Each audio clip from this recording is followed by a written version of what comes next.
Hey guys, Big J here from the Centre Bounce. In today's video, we're looking at how my team went in round 8, the players that you guys should bring in, and the guy that I've had my eye on that I'm bringing in this week. Stay tuned.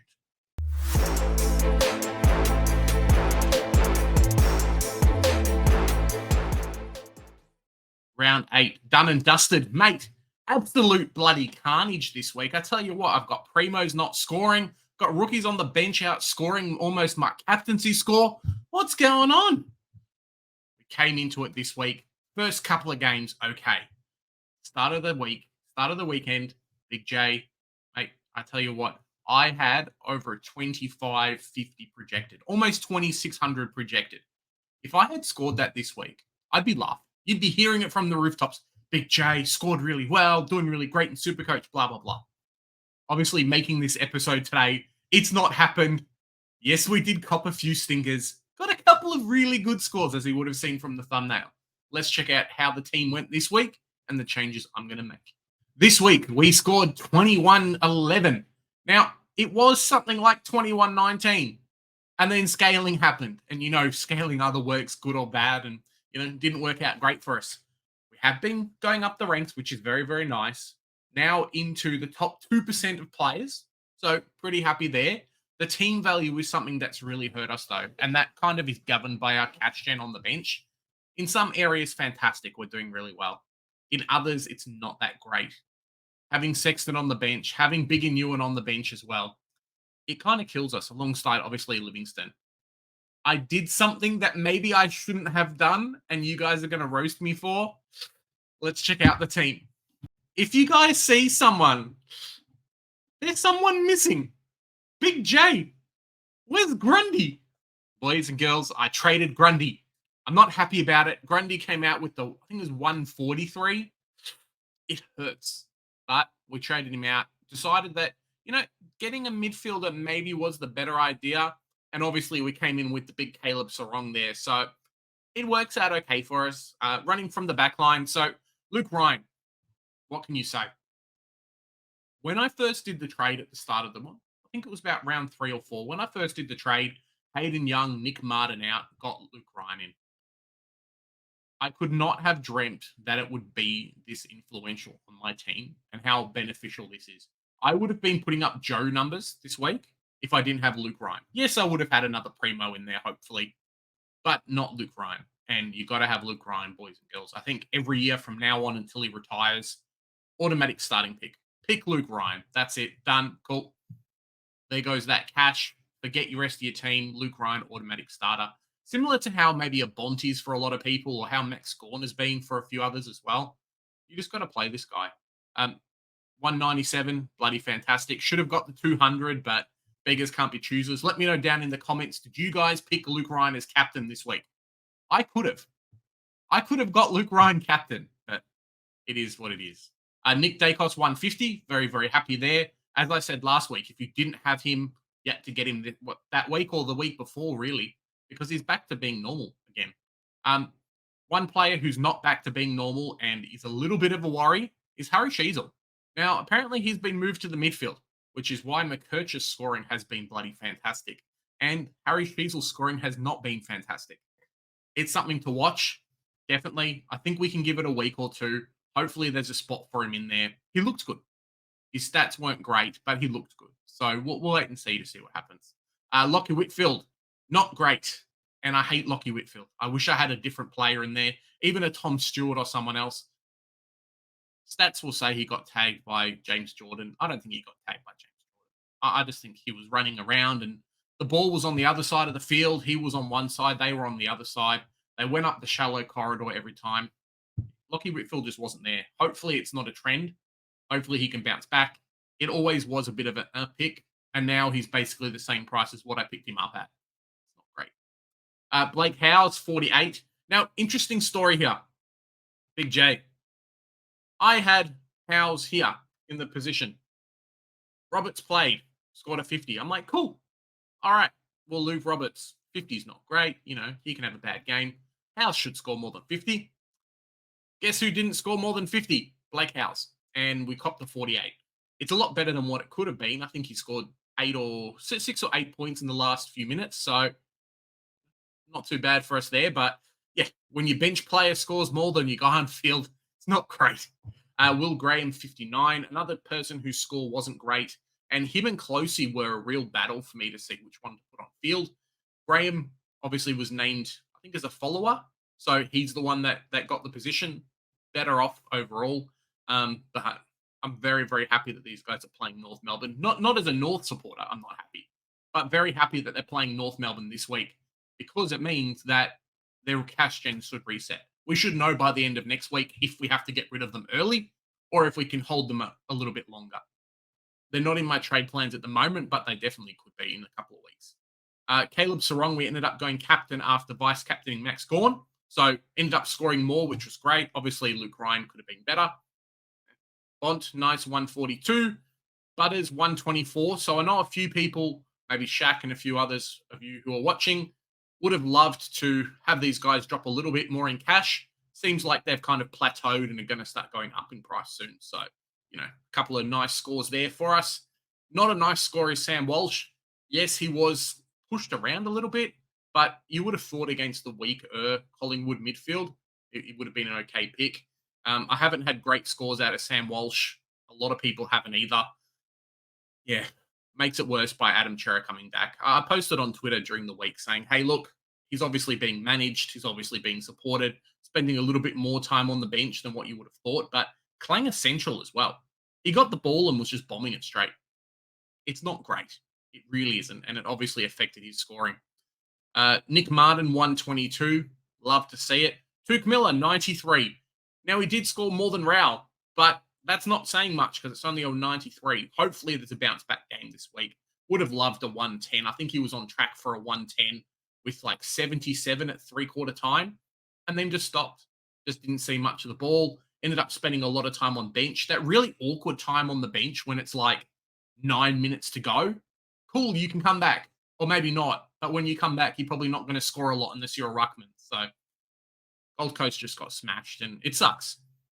We've got 4 Gold Coast players and their best scorer on the field. So, yeah, it is what it is. Jack Steele, 112. Very, very happy. Nice to have the bounce back there in scoring. Hopefully he keeps it up. Seemed a little bit injury-free, which is nice, and that was kind of the news that I had. Someone who wasn't injury-free, and that's Tom Green. Now, it sucks. It really does. Obviously, anyone on field over Tom Green would have been fantastic.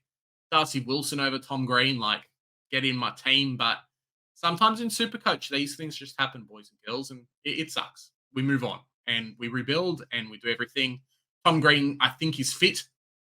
So, or at least the test for this week. Kind of one of those precautionaries. He did his ankle, and then redid his ankle, and then did his ankle again in the space of 2 minutes.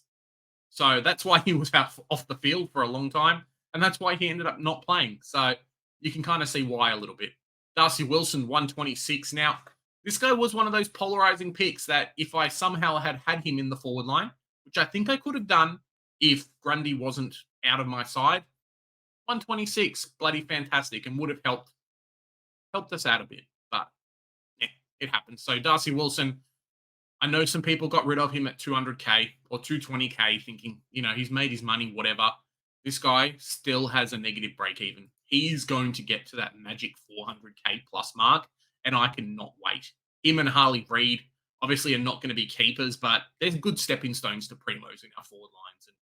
And that's all I can really say. Closey, another one who have to watch along Graham. I've kind of spoke about that. Some people had him on field. Very, very happy he got to the 43.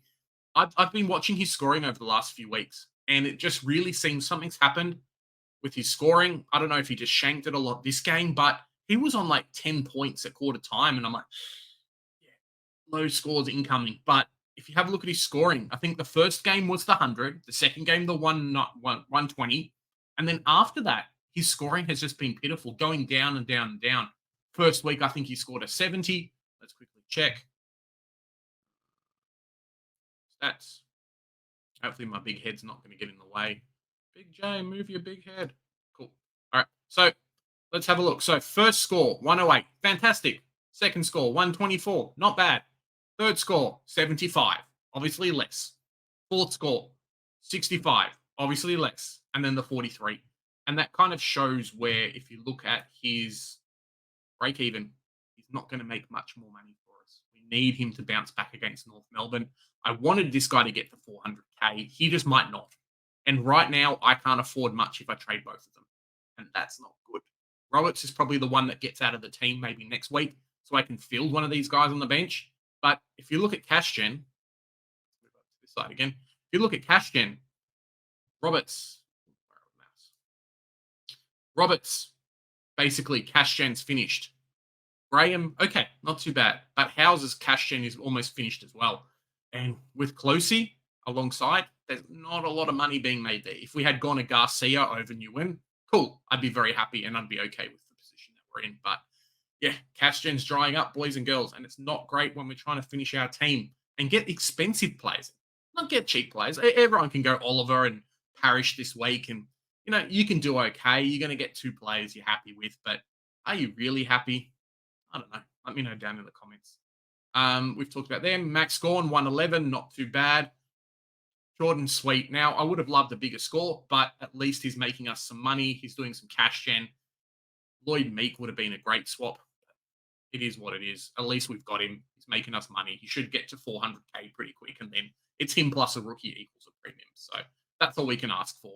At least he's decent coverage, hopefully, through the bye rounds. This week was one of the harder matchups he could have had. Shanked a lot, wasn't involved as much, and still pulled out a 74. 90 plus, great. 74 is not. So wait and see over the next couple of weeks. Isaac Heaney, 109. Okay. Flanders, 128. Gave away a few free kicks as well. And would have been nicer if we didn't score as bad. There's still people that don't own Flanders. I don't know how you don't own Flanders. Harley Reid. Now, he's one that coming off his much coveted break, he thought he would have been okay. He wasn't. And he only scored a 60. And he was on like 30 at half time and wasn't looking great. Yes, he has that negative break even still. Sorry, no, positive break even. So 42. He's projected to score a 92. If he does, he goes up in cash. But some people had him as hey, look, he's a keeper. He's not a keeper. Him plus 100K turns into a keeper, but he's not a keeper. Don't kid yourselves. Harley Reid is not a keeper. Right now, my forward line has 1, 2, and that's it. It is what it is. So Tom Powell, got to go. 72 is not great. I think he played a little bit more midfield time compared to previous weeks, but just not great. Sam Darcy, almost scored more than the Sean Darcy from Freo, but 49 wasn't as involved. And, we also almost had him penciled in to be a keeper position as well. Just a cash cow at this point, and it's just about us accumulating money to fill off this team. Sexton didn't play, got a 65 from Cadman. Fantastic.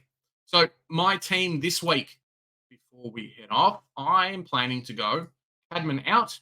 My original plan from last week, if you remember. Cadman out, Powell out. Darcy Wilson goes to the forward line, which means we can afford a couple of picks. I think I've got to put Graham there. Yep. So Nick Martin will take his coveted backline spot. We've got 1 mid and 1 forward left to fill. We are going to go Darcy Jones, fantastic kid, should be doing well. Tom Green's out, or Tom Green's back. Toby Green's back, is keeping his spot, so works out nice for us. And then we're going to go, don't even have to search, big Zach Merritt. Been wanting Zach Merritt for a while.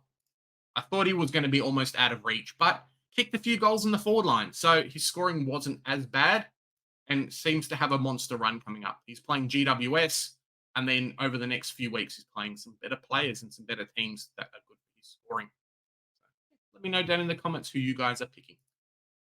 Guys, that's my review of my team in round 8. As I said before, let me know down in the comments how you guys scored, how you guys did. Hopefully you can jump on for our live streams throughout the week.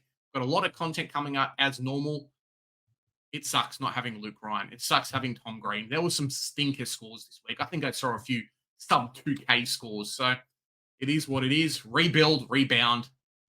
What's that? 15, 16 more weeks left to go as Supercoach. So it's not the end of the world. Here at the Centre Bounce, we do the hard work so you guys don't have to. Bye for now.